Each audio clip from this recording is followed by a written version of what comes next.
Today on CityCast Denver, I talk with Aurora Mayor Mike Kaufman, who has a very different perspective from me on how to handle the issue of homelessness. First of all, I probably differ than from you and a lot of people in that I don't think permanent supportive housing should be available for people unless they want to change. Mayor Kaufman is proposing his urban camping ban to the Aurora City Council today, a move that he says he was still on the fence about back in January. What changed his mind? The notion of allowing camping anywhere, without sanitation, places to put trash away, the visual issues involved in it, I think is problematic. Today is Thursday, May 20th, 2021. I'm Bree Davies, and this is CityCast Denver.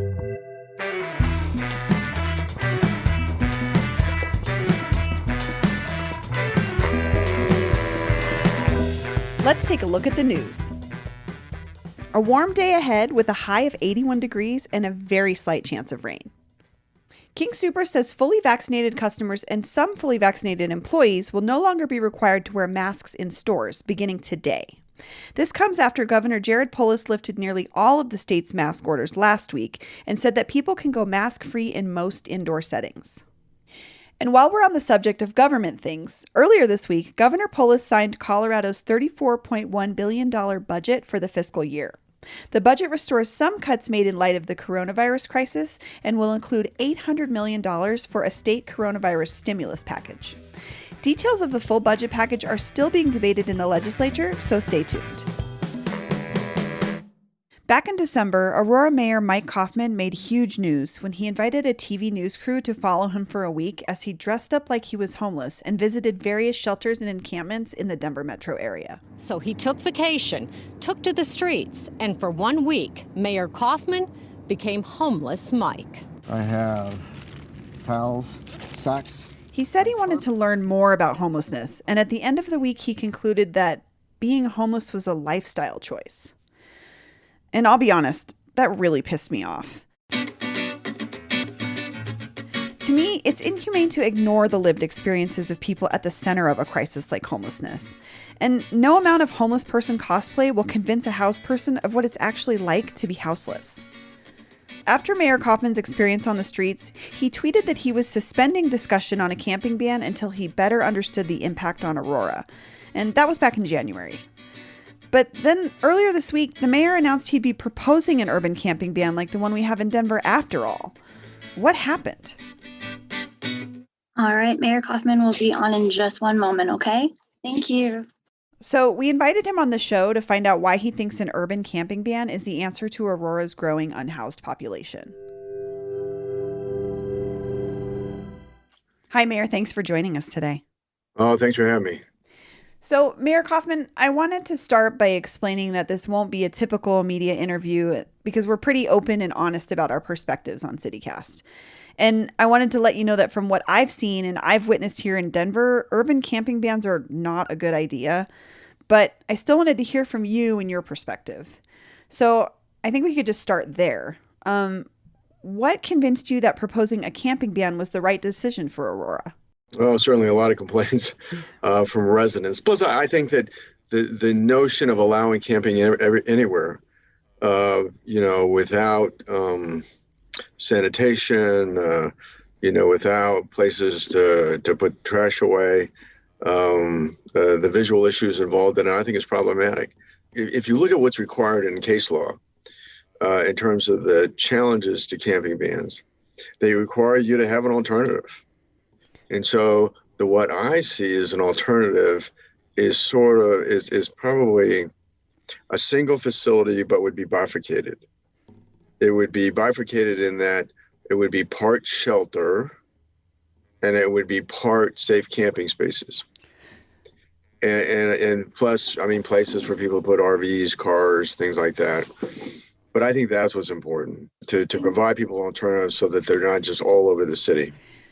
So do you have a plan for putting something like that, like a safe open space? It sounds similar to the safe open space here in Denver, but maybe with a little bit different amenities.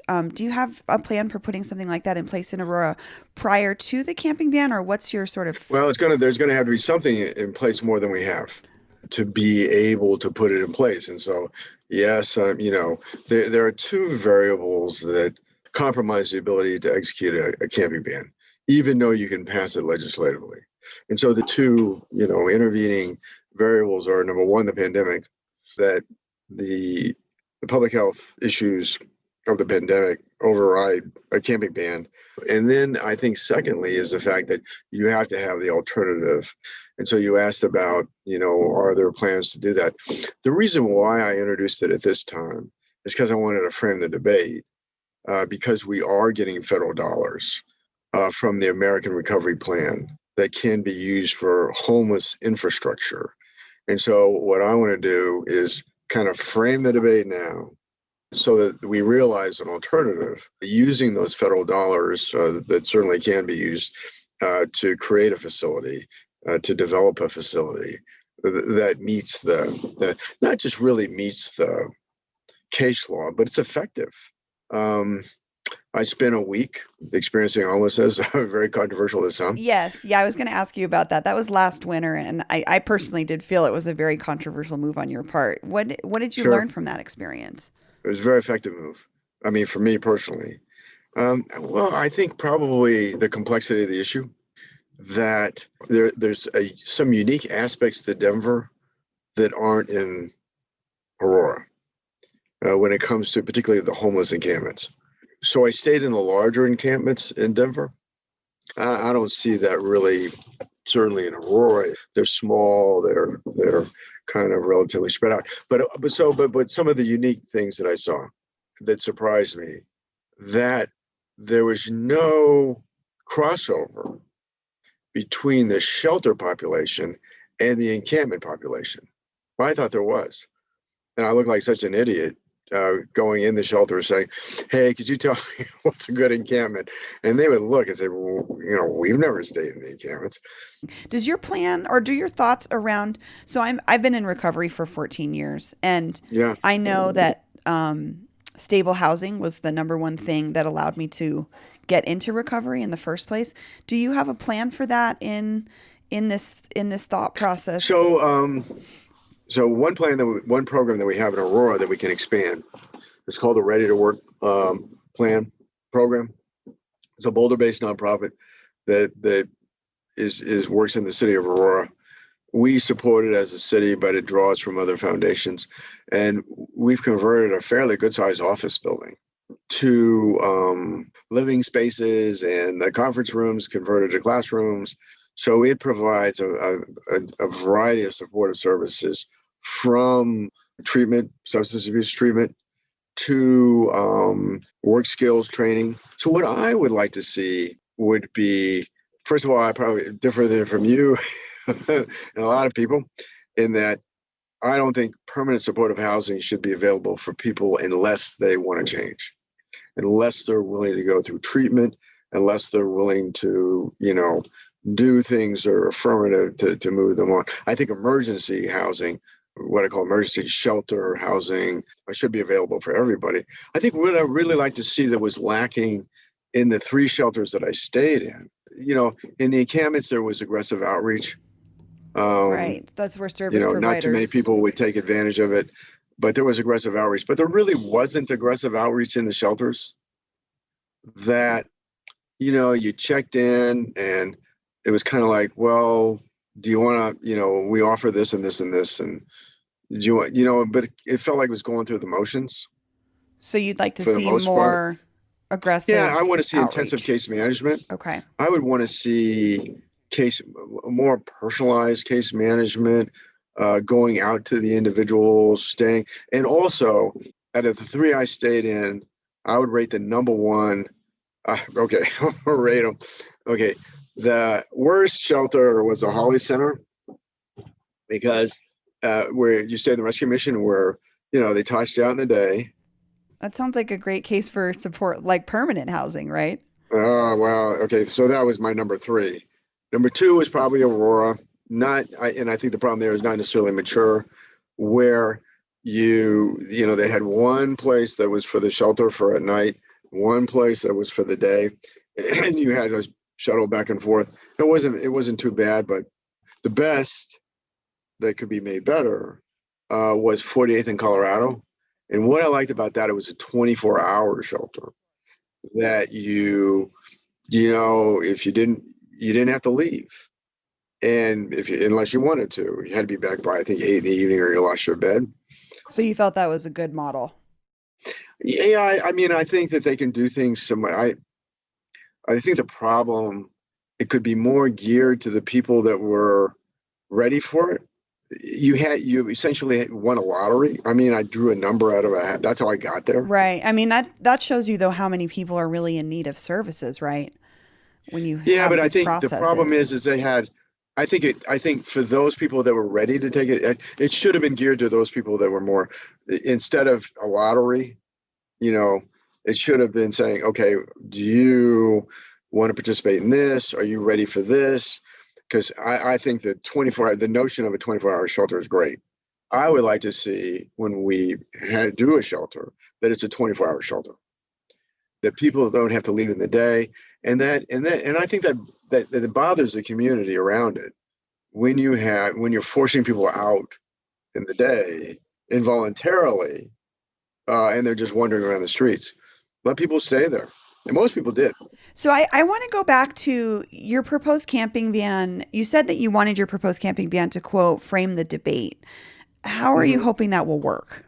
Well, I'm hoping it'll work in the sense that a camping ban requires an alternative, and so that I want those federal dollars invested in an alternative that is really suitable, to meet the criteria. I'm going to look at tiny homes today, but I'm really inherently not a fan unless somebody's really participating in it's a transitional setting for somebody that they're participating in in some sort of a program or something. I just don't think it's efficient. Why not just invest the dollars now if you see what you think would be the solution? We'll have to get it through the council. And so that's why it's important to frame the issue now, because the decisions are soon to be made using these federal dollars. I think what I like to see is, built from the ground up, to where, I do like large open area for men, segregated large open area for women, then, area obviously for different services that are provided, of healthcare, mental health care, substance, all that stuff. And I think that people, however, that want more, that then we have the things like the Ready to Work program, as a transition, where they can have even more intensive services. I want to ask you really quickly about enforcement. So in Denver, we have what are called sweeps, and those have been really disorienting for folks that experience them. Do you know if Aurora is planning on doing sweeps as the enforcement of the ban? Well, we've been doing some. You've been doing some. When there is, well, yeah, sure. When there's public safety, public health issue, we have been doing. So you'll plan on continuing to do that. So one thing I worked on was which was instructive to me, because we have a city manager form of government, so I don't run the day-to-day operations of the city. I set policy, with council, but there was a kind of I guess you call it no man's land on, Cherry Creek State Park area. People think it's Aurora, but it's not Aurora, and it's controlled by the state. It's an odd thing. It's controlled by the state, and so I got a lot of complaints on it. Well, it's not in our jurisdiction.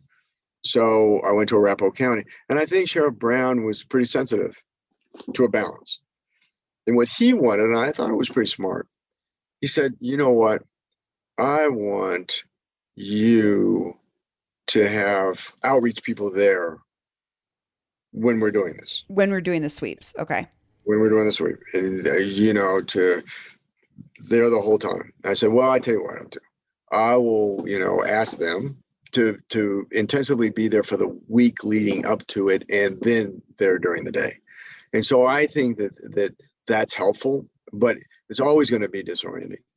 Sweeps are always disoriented people. When I was doing my controversial homeless thing, for a week, and talking to people in encampments, and I kind of got away with it because I wore a wool cap, You dressed up as a and homeless person, right? so people couldn't really tell, and But I mean, the greatest fear, it's interesting that, he's saying, I think we're getting too large, you know, and I think I need to quote unquote thin the herd. His concern was the larger they get, the higher their profile, the greater the probability of being swept Right. as a priority. Right. So I thought it was interesting. Well, Mayor, thank you for joining me today. Oh, thanks for having me. I appreciate it. By the way, we got data from the city of Aurora about how many sweeps there have been even without a camping ban, and there's been 29 since July of 2020.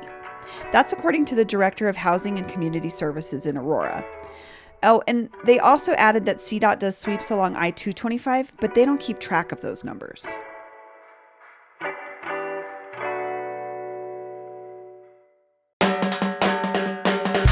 That's all for today here on CityCast Denver. If you enjoyed the show, why not take a minute to tell a friend to listen, rate the show on your favorite podcast platform, and subscribe to our judicious morning newsletter. We'll be back tomorrow morning with more news from around the city. Bye.